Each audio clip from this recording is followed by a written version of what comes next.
The Boston Bruins win an overtime thriller in Game 7 to advance to the second round of the Stanley Cup playoffs.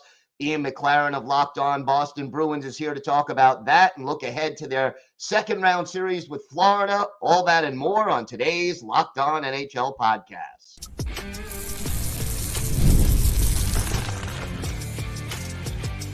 You're Locked On NHL, your daily podcast on the National Hockey League. Part of the Locked On Podcast Network, your team every day. Gil Martin here, and welcome everybody to the Monday edition of the Locked On NHL podcast, part of the Locked On Podcast Network, your team every day. I want to thank everyone who makes Locked On NHL your first listen every day. Don't forget to subscribe on YouTube or wherever you get your podcasts so you can get new episodes as soon as they drop. Today's episode is brought to you by Monopoly Go. Game off. We got to talk more about Monopoly Go, the fast-paced game that lets you team up with friends for tournaments to unlock awesome prizes like unique stickers for trading, cool playing pieces, and hilarious emojis for taunting your friends. So download Monopoly Go, now free on Google Play or the App Store. Game on. My pleasure to welcome back to the show the host of Locked On Boston Bruins, Ian McLaren. And Ian, have you exhaled yet after that exciting win last night in overtime over the Toronto Maple Leafs? Yeah, finally been able to enjoy it. I've watched the game-winning goal on repeat most of the morning and feeling pretty good. I wasn't sure we get a chance to talk again, Gil, but I'm glad we're here chatting about a Game 7 win for the Boston Bruins. Let's start with this. Before the game, the coaching staff calling out David Pastrnak, and he is the one who ends up delivering the game-winning goal. Coincidence, or was he a little more inspired by that call out? I mean, I think he was definitely ready to go. It's not that he had been bad in the opening 6 games of the series, but he hadn't put on a star performance or hadn't had kind of a defining moment. And had he not scored that game-winning goal, and if it had been Toronto who got it, I'm sure there would have been a ton of questions about his ability to elevate his game in the playoffs, fair or not. Full credit to the Maple Leafs. They had done a great job in games 5, 6, and 7 of suppressing Boston's offense. There was a point in game 7 where I wasn't even sure the Bruins were going to get one.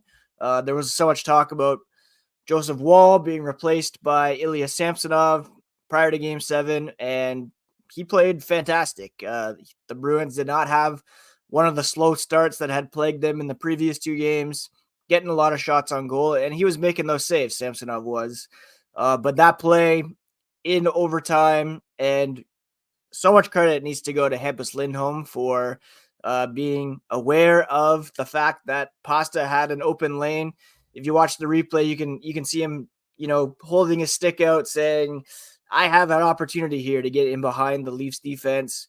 And in a play that was reminiscent of the old Torrey Krug days, Lindholm threw it off the end boards just perfectly, and it came out right onto Pasternak's stick, and he was able to tuck it behind Samsonov. So that play doesn't happen without that awareness from Lindholm and kind of a picture-perfect pass off the boards.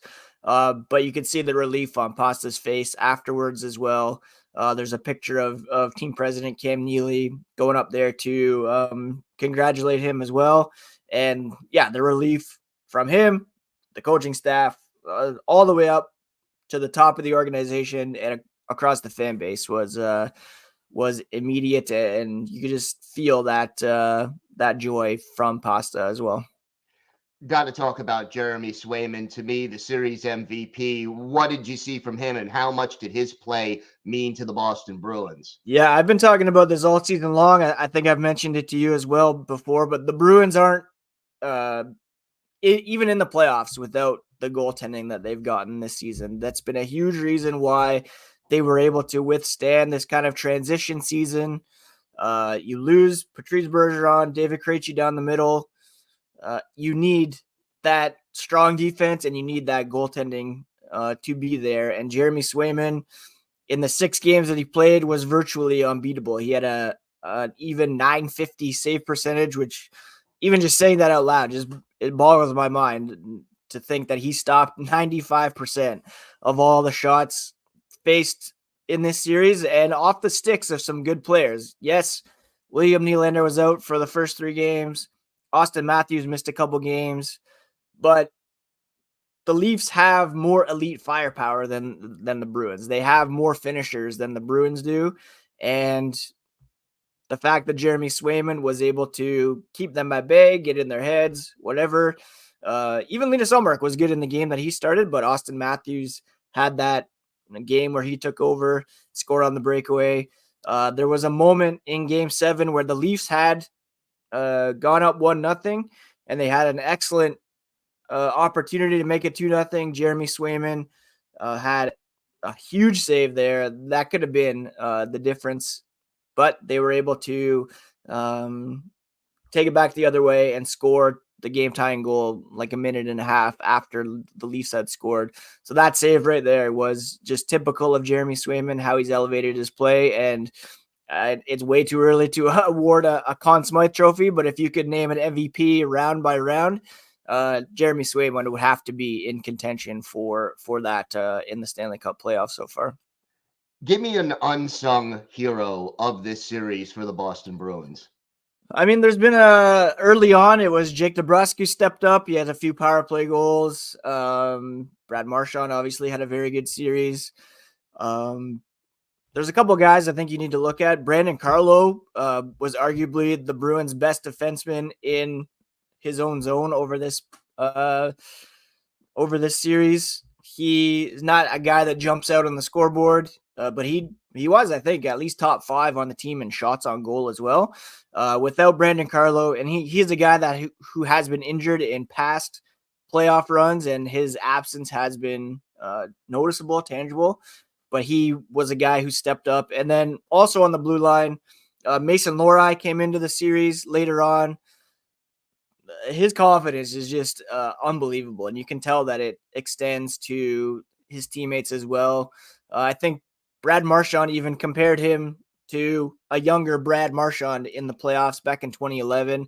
Just a rookie who steps in, not afraid of anything, and he is a guy that I'm looking to in the lineup in the next series to keep that going and to, you need that freshness in the playoffs. A lot of these veterans are there for the Bruins. They've been around the block, but to have a guy who's come in kind of wide-eyed and just ready to accept the challenge, that extends to everybody as well and gives everybody that extra push to realize that this is a unique opportunity every year in the playoffs. So it doesn't get any easier. The Florida Panthers are next. What do you think are the key matchups for this series for the Bruins? I mean, goaltending is obviously one. Sergei Bobrovsky was just named a Vezina Trophy finalist. He's been great all year. They're going to need continued strong play from Jeremy Swayman or Linus Ullmark if he gets an opportunity in there. It's going to be a tough series no matter what. And I think that's why you've seen the importance of a guy like Patrick Maroon coming into the lineup for the Bruins. He had an assist on the game-tying goal last night, and he is just so calm and cool out there and will bring that physicality that the Bruins need in this series. Patrice Bergeron, like I mentioned before, he's not there anymore. Alexander Barkov is a Selke Trophy finalist. The Bruins really struggle in the faceoff dot in this series, so that matchup is going to be huge. The Bruins didn't get much offensively from Charlie Coyle and Pavel Zacha in this series. Those two guys are going to need to step up if the Bruins are going to have any chance of beating the Florida Panthers for sure. The Bruins do not have home ice advantage in this series, and that came down to the last game of the regular season or so. How important is that as we head into this big matchup here? I mean, they did win 2 of 3 against the Maple Leafs in the previous series. And, prior to last night, they had lost their last 3 Game 7s on home ice. So as much as the Bruins crowd fuels them, I think they're pretty comfortable as a road team. Chances are you're going to get a lot of black and gold in the arena down in Florida, just with, ticket availability and whatnot. I think you're still going to see a lot of support. Bruins fans travel really well, and so I don't think they're too concerned about not having home ice advantage. It's nice, but I think they're pretty comfortable on the road as well. All right, Ian, why don't you tell our viewers and our listeners where they could find the podcast and where they could find you on social media? The podcast, free and available on your favorite podcast app and on YouTube. Just search up Locked On Boston Bruins. You can find the podcast at Locked NHL Bruins on X and Instagram primarily. And you can find me and my hockey thoughts and dad jokes at Ian C. McLaren. All right, Ian, thanks so much. No problem, Gil. Thanks so much. Today's episode is brought to you by eBay Motors. Passion, drive, and patience. The formula for winning championships is also what keeps your ride or die alive. eBay Motors has everything you need to maintain your vehicle and level it up to peak performance. Superchargers, roof racks, exhaust kits, LED headlights, and more. Whether you're into speed, power, or style, eBay Motors has you covered. With over 122 million parts for your number one ride or die, you'll always find exactly what you're looking for. And with eBay Guaranteed Fit, your part is guaranteed to fit your ride every time or your money back. Because with eBay Motors, you're burning rubber, not cash. With all the parts you need at the prices you want, it's easy to make your car the MVP and bring home huge wins. Keep your ride or die alive at ebaymotors.com. Eligible items only. Exclusions apply. eBay Guaranteed Fit only available to U.S. customers.